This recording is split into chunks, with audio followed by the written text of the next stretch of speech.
Expanding investment opportunities beyond the limited few who qualify under this narrow definition will unlock new sources of capital, benefiting both businesses and investors. Small businesses also face growing obstacles when seeking funding. Traditional bank loan approval rates have dropped significantly, leaving many entrepreneurs with limited options. No business should be forced to rely solely on financial institutions when alternative sources of capital are available.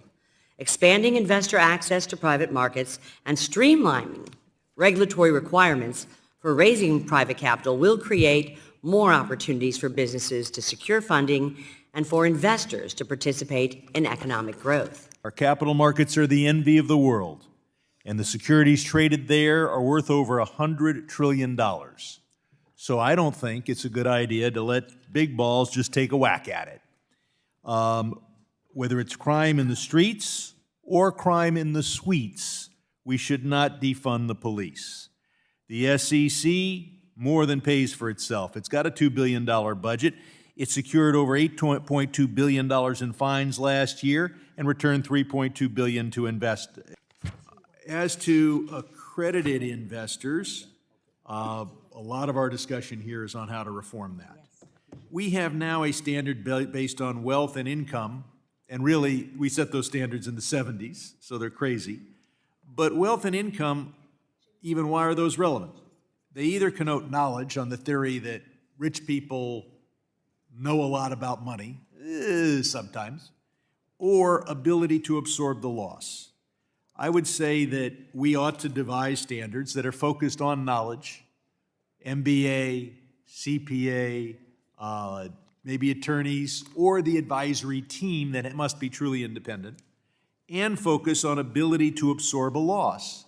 Because our current rule makes you an accredited investor to invest 5 or 10% of your money in one of these startups, or 120% of your net worth in one of these startups. The truth is this budget betrays the middle class in favor of tax giveaways for billionaires. It gives trillions in handouts to the ultra-wealthy, billionaires and greedy corporations to the tune of $314,266 each every year for the top 0.1%. And that's an average. Some of them are going to get millions. That's a bigger giveaway to the ultra-rich than most people make in a year. And to pay for it, they're going to steal from you, the American people.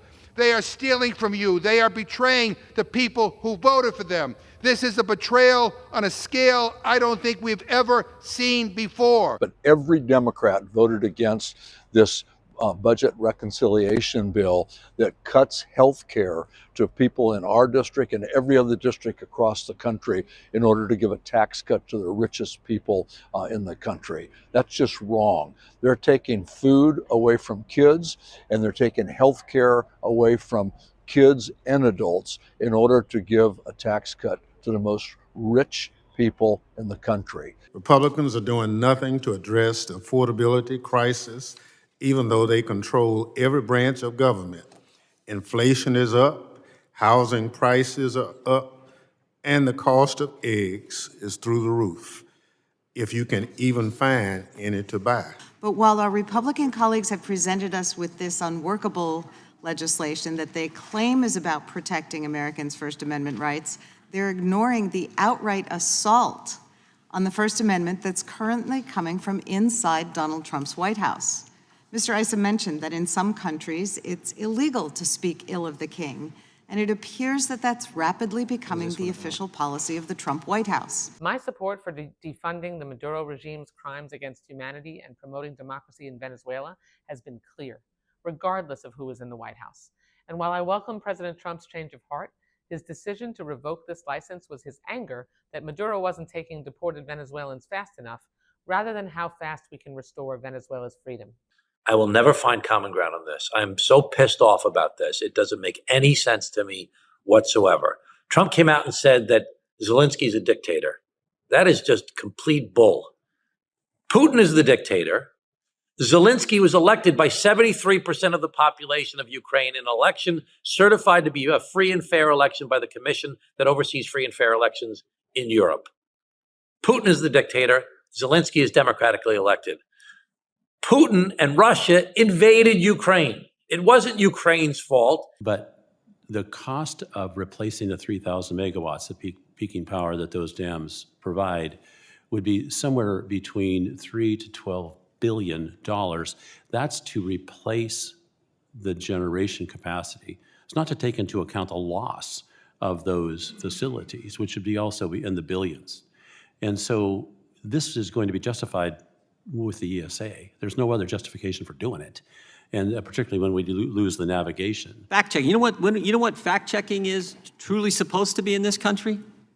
The First Amendment, not some expert who can sit on and look at posts and tweets and different things and say, oh, that's not factual, take it down. That's not how it works.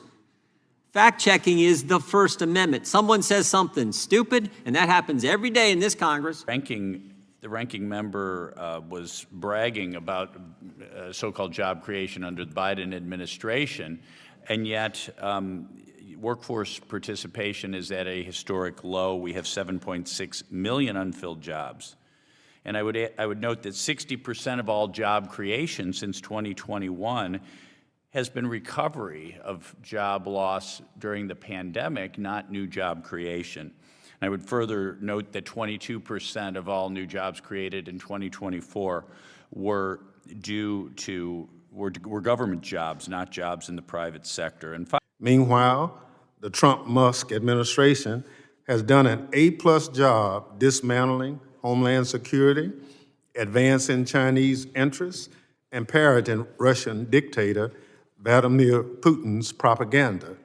It's not surprising that when Republican members of Congress are getting an earful from their constituents at town halls around the country, even in overwhelming red districts, Americans are rightfully upset that Republicans are failing to keep their campaign promises and have broken the people's trust on the issues they care most about. Tell that to the senior whose medicine is contaminated due to lack of oversight, or to the airline passenger facing major delays because of a severe shortage of air traffic controllers. Meanwhile, unelected billionaire Elon Musk is celebrating on the world stage with a chainsaw in his hand, bragging about the degrading treatment of our public servants with no regard for the taxpayers who will suffer as a result because they cannot get the services that they rely on. And there should be an outrage and an uproar about what is going on here, because this is not who we are as a country, and this is not what we promised those consumers when we said, we're here to protect you and we're here to fight on your behalf against those predators that are out there, not to exploit their information for the benefit of a billionaire.